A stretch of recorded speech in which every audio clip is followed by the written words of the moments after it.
Hello guys, welcome to our channel AI with Happy Labs. I am Ankur Sanadya, your host for today, and he is Parth Gupta, and we are going to discuss about LLaMA. So Parth, can you please tell our audience what is LLaMA? Yeah. So LLaMA is an open source large language model which is developed by Meta, and it came into existence somewhere around early 2023. So and since then it is open source now. Okay, and I also heard some interesting story about it. Yeah, that's why I said it's open source now, because at the start when it was introduced, it was open to only a small group of experienced developers or researchers that that Meta trusted. So at that time it was not available to everybody like it is now. Okay. So somehow it got leaked between the open source developer community, and some guy actually developed it such nicely and fine-tuned it such nicely that he was able to run it on a smartphone device, and the accuracy was also good. Seeing that success, that this model is better off working with open source developers, they decided to let the model in loose, and now it is open source for all of us. Okay, so previously it was designed to maintain in the inner organization. After it got leaked, and now it is open source. Okay, so can you explain a little bit how it works behind the scenes so we have better understanding how LLaMA works?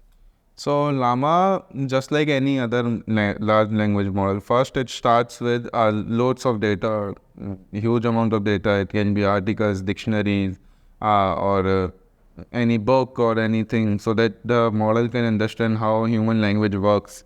Okay. And then what makes LLaMA different is its ability of using RLHF, which stands for reinforcement learning based on human feedback. So in that, whenever the model is giving you some feedback, some answer, you can give a feedback to the model that it's a good answer or not. It can be anything like quantity or yes or no. In that way, you can let the model know that it's working for correctly or not. Based on your feedback, the model retrains itself and starts working on and on until it satisfies your needs. So this is a continuous cycle that it's working. Okay. So how it different from ChatGPT? Because the same thing we can do with the ChatGPT. We can ask question. If answer is wrong, then we can say this answer which you provided me is wrong. Then ChatGPT try to reframe it and write the answer again. The same thing we can do with ChatGPT. Then why we should go for LLaMA? With ChatGPT, or let's say any other model like BAR or something, it's not open source. You can't change anything. You can just give us simple feedback, yes or no feedback. It's not working much behind the scenes. You can't change the overall working of the model. But with LLaMA or open source models like LLaMA, you can actually make a change by your feedback. You can change the overall working. You can configure it according to your needs. Okay. So that's a difference there. So you are saying LLaMA is the offline version of ChatGPT. We can modify it, changes it. Yeah, so LLaMA, you can consider it as an offline version of GPT because it is working on your own infrastructure. You don't need some API or anything to make it work. Okay.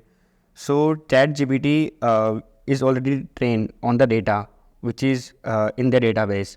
So if any person download the LLaMA, as you are saying, it can be downloaded.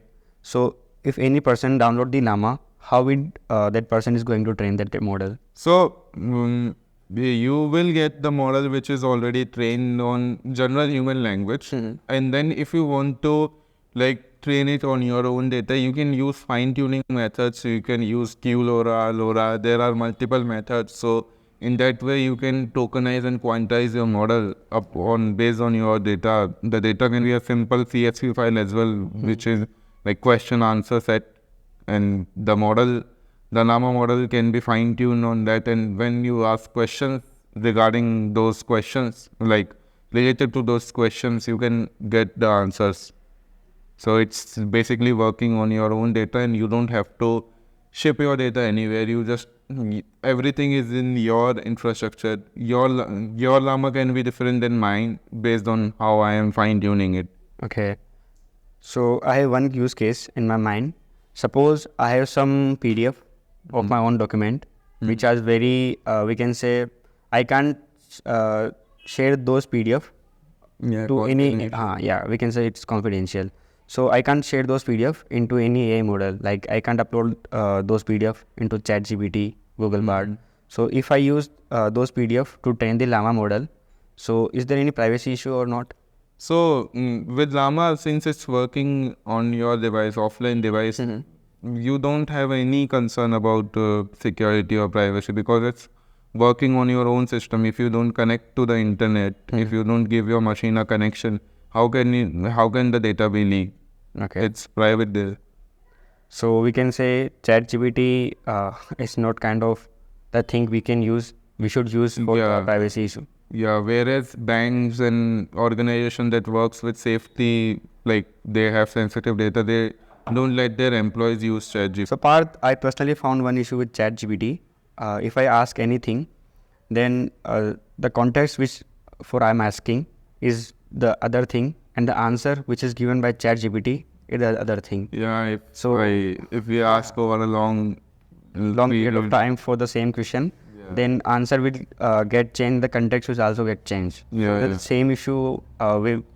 So for this, Meta has specifically implemented GAT, which works on like the whatever message you type to the chatbot, it automatically appends some message on its own, so that the model can keep retaining what was the context, what was the previous conversation, and it never gets lost or it don't hallucinate much because it is remembering all the context. We are already providing it the context behind the scenes. Okay, so LLaMA is better than ChatGPT. Yeah, in this matter, this thing is really good.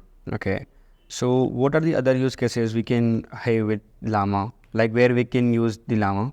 So llama can be used for small projects because llama, the first thing I like about llama is about its size, that it's small, so that we can run it on our own system, on medium and hardware. We don't have to invest in supercomputers or super high-end devices.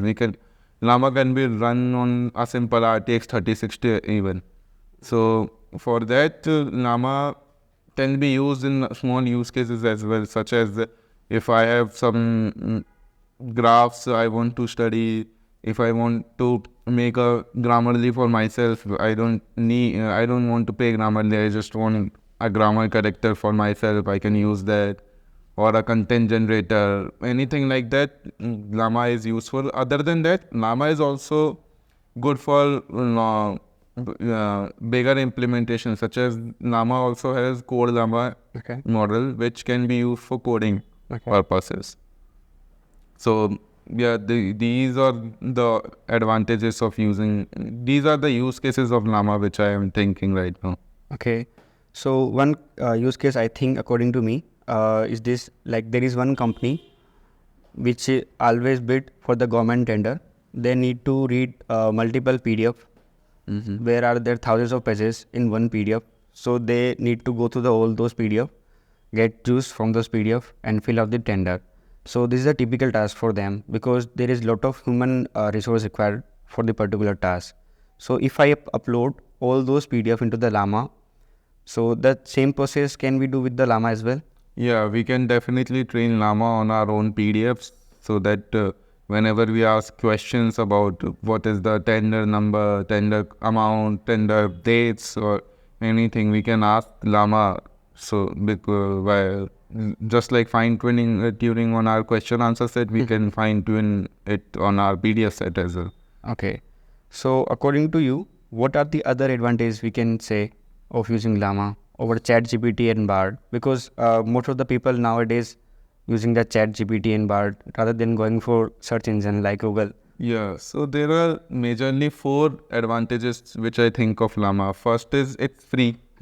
We don't have to pay anything. If I use ChatGPT or anything, I have to pay for using the API. But with llama, I don't pay for anything. It's free for my use. Other than that, the size of LLaMA, as I already told you about that, I can run it on my own infrastructure, so that I don't have to spend much on high-end devices as well. Okay. Other than that, LLaMA, since it's open source, I can customize it in any way I want. I don't have to think about the foundation or the limitations. I can just go loose with my imagination and do anything. And fourth, I think, is that the privacy thing, that the LLaMA is working offline, so I don't have to pay anyone anything, or I don't have to give them my data or anything. So it's all in a closed source bubble. I don't have to care about privacy or safety of my data. So it's all about safety and privacy. Yeah, safety and privacy. If someone has a concern about safety and privacy, about cost or anything else, then definitely LLaMA is the go-to choice for them. So we can say LLaMA is the offline version of ChatGPT. We can customize it and modify it according to our need. Yeah, true. Okay. So guys, we also integrate LLaMA in the ProGPT as well. So if you want the demo, there is a link in the description. You can go through that and you will get a demo of ProGPT in LLaMA. So thank you for watching this video. Have a good day.